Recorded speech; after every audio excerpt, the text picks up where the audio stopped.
Lei número 7.347, de 24 de julho de 1985. Disciplina a ação civil pública de responsabilidade por danos causados ao meio ambiente, ao consumidor, a bens e direitos de valor artístico, estético, histórico, turístico e paisagístico, vetado, e dá outras providências. O Presidente da República faz saber que o Congresso Nacional decreta e eu sanciono a seguinte lei. Artigo 1º. Regem-se pelas disposições desta lei, sem prejuízo da ação popular, as ações de responsabilidade por danos morais e patrimoniais causados. Inciso 1º, ao meio ambiente. Inciso 2, ao consumidor. Inciso 3, a bens e direitos de valor artístico, estético, histórico, turístico e paisagístico. Inciso 4, a qualquer outro interesse difuso ou coletivo. Inciso 5, por infração da ordem econômica. Inciso 6, a ordem urbanística. Inciso 7, a honra e a dignidade de grupos raciais, étnicos ou religiosos. Inciso 8, ao patrimônio público e social.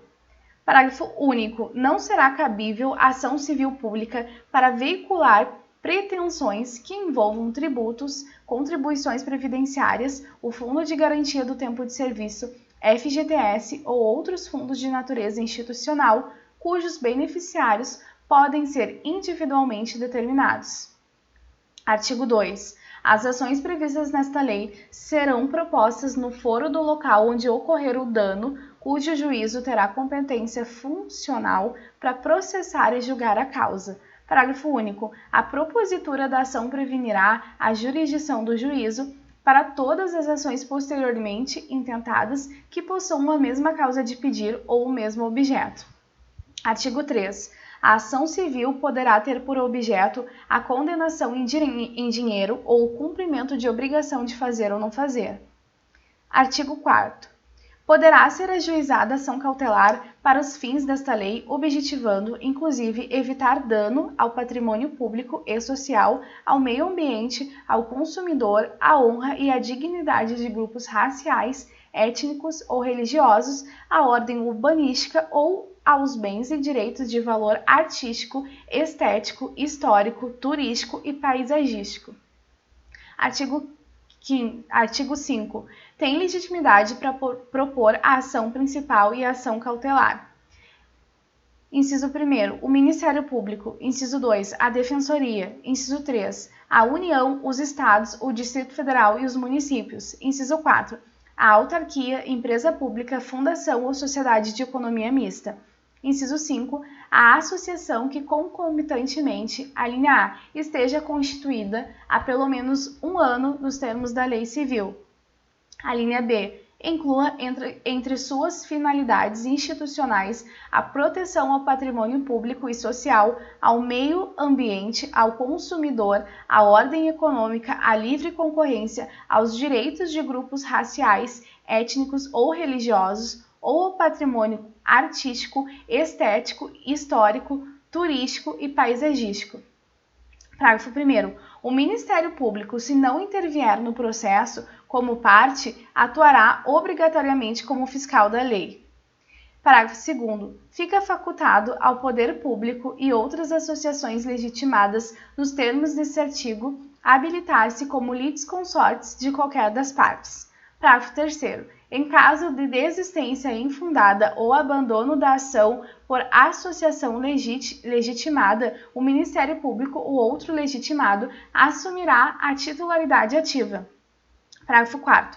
O requisito de pré-constituição poderá ser dispensado pelo juiz quando haja manifesto interesse social evidenciado pela dimensão ou característica do dano ou pela relevância do bem jurídico a ser protegido. Parágrafo 5º. Admite-se-á o litisconsórcio facultativo entre os Ministérios Públicos da União, do Distrito Federal e dos Estados na defesa dos interesses e direitos de que cuida esta lei. Parágrafo 6º. Os órgãos públicos legitimados poderão tomar dos interessados compromisso de ajustamento de sua conduta às exigências legais mediante combinações que terá eficácia de título executivo extrajudicial. Artigo 6º. Qualquer pessoa poderá e o servidor público deverá provocar a iniciativa do Ministério Público, ministrando-lhe informações sobre fatos que constituam o objeto da ação civil e indicando-lhe os elementos de convicção. Artigo 7. Se no exercício de suas funções os juízes e tribunais tiverem conhecimento de fatos que possam ensejar a propositura da ação civil, remeterão peças ao Ministério Público para as providências cabíveis. Artigo 8º. Para instruir a inicial, o interessado poderá requerer às autoridades competentes as certidões e informações que julgar necessárias a serem fornecidas no prazo de 15 dias. Parágrafo 1º. O Ministério Público poderá instaurar sobre sua presidência inquérito civil ou requisitar de qualquer organismo público ou particular certidões, informações, exames ou perícias no prazo que assinalar, a qual não poderá ser inferior a 10 dias úteis. Parágrafo 2º. Somente nos casos em que a lei impuser sigilo, poderá ser negada certidão ou informação, em hipótese em que a ação poderá ser proposta desacompanhada daqueles documentos, cabendo ao juiz requisitá-los. Artigo 9. Se o órgão do Ministério Público, esgotadas todas as diligências, se convencer da inexistência de fundamento para a propositura da ação civil, promoverá o arquivamento dos autos do inquérito civil ou das peças informativas, fazendo fundamentadamente. Parágrafo 1º. Os autos do inquérito civil ou das peças de informação arquivadas serão remetidos sob pena de incorrer em falta grave no prazo de 3 dias ao Conselho Superior do Ministério Público. Parágrafo 2º. Até que em sessão do Conselho Superior do Ministério Público seja homologada ou rejeitada a promoção de arquivamento, poderão as associações legitimadas apresentar razões escritas ou documentos que serão juntados aos autos do inquérito ou anexados às peças de informação.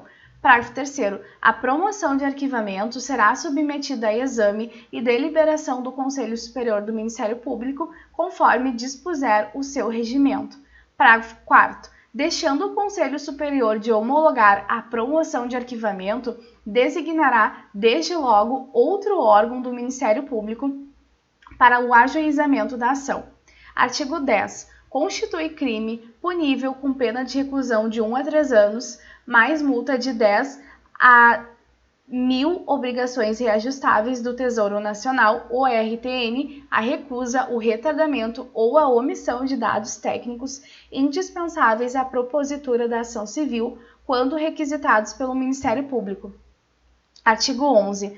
Na ação que tenha por objeto o cumprimento de obrigação de fazer ou de não fazer, o juiz determinará o cumprimento da prestação da atividade devida ou a cessação da atividade nociva, sob pena de execução específica ou de cominação de multa diária, se esta for suficiente ou compatível, independentemente de requerimento do autor.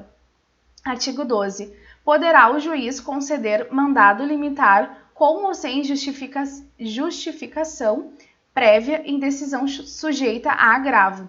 Parágrafo 1º. A requerimento de pessoas jurídicas de direito público interessada e para evitar grave lesão à ordem, à saúde, à segurança e à economia pública, poderá o presidente do tribunal, a que competir o conhecimento do respectivo recurso, suspender a execução da liminar em decisão fundamentada da qual caberá agravo para uma das turmas julgadoras no prazo de 5 dias a partir da publicação do ato. Parágrafo 2º. A multa combinada liminarmente só será exigível do réu após o trânsito em julgado da decisão favorável ao autor, mas será devida desde o dia em que se houver configurado o descumprimento. Artigo 13. Havendo condenação em dinheiro, a indenização pelo dano causado reverterá a um fundo gerido por um Conselho Federal ou por conselhos estaduais de que participarão necessariamente o Ministério Público e representantes da comunidade, sendo seus recursos destinados à reconstituição dos bens lesados. Parágrafo 1º. Enquanto o fundo não for regulamentado, o dinheiro ficará depositado em estabelecimento oficial de crédito em conta de correção monetária. Parágrafo 2º. Havendo acordo ou condenação com fundamento em dano causado por ato de discriminação étnica, nos termos do disposto no parágrafo 1º desta lei, a prestação em dinheiro reverterá diretamente ao fundo de que trata o caput e será utilizada para ações de promoção da igualdade étnica, conforme definição do Conselho Nacional de Promoção da Igualdade Racial, na hipótese de extensão nacional, ou dos Conselhos de Promoção de Igualdade Racial estaduais ou locais nas hipóteses de danos com extensão regional ou local, respectivamente. Artigo 14.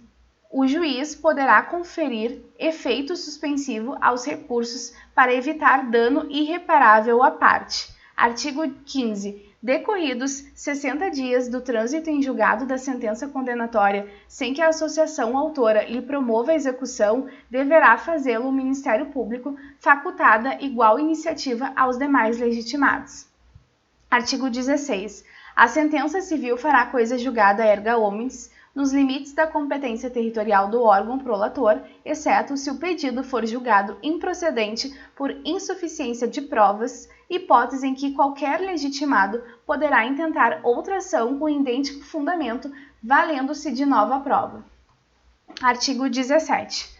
Em caso de litigância de má-fé, a associação autora e os diretores responsáveis pela propositura da ação serão solidariamente condenados em honorários advocatícios e ao décuplo das custas, sem prejuízo da responsabilidade por perdas e danos. Artigo 18. Nas ações de que trata esta lei, não haverá adiantamento de custas,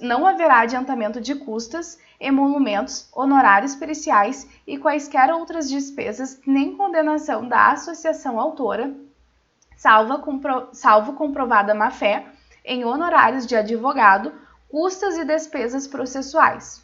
Artigo 19. Aplica-se à ação civil pública previstas nesta lei o Código de Processo Civil, aprovada pela Lei nº 5.869, de 11 de janeiro de 1973, naquilo em que não contraria as disposições. Artigo 20. O fundo de que trata o artigo 13 desta lei será regulamentado pelo Poder Executivo no prazo de 90 dias. Artigo 21. Aplicam-se à defesa dos direitos e interesses difusos, coletivos e individuais, no que lhe for cabível, os dispositivos do título 3 da lei que instituiu o Código de Defesa do Consumidor. Artigo 22. Esta lei entra em vigor na data de sua publicação. Artigo 23. Revogam-se as disposições em contrário. Brasília, 24 de julho de 1985.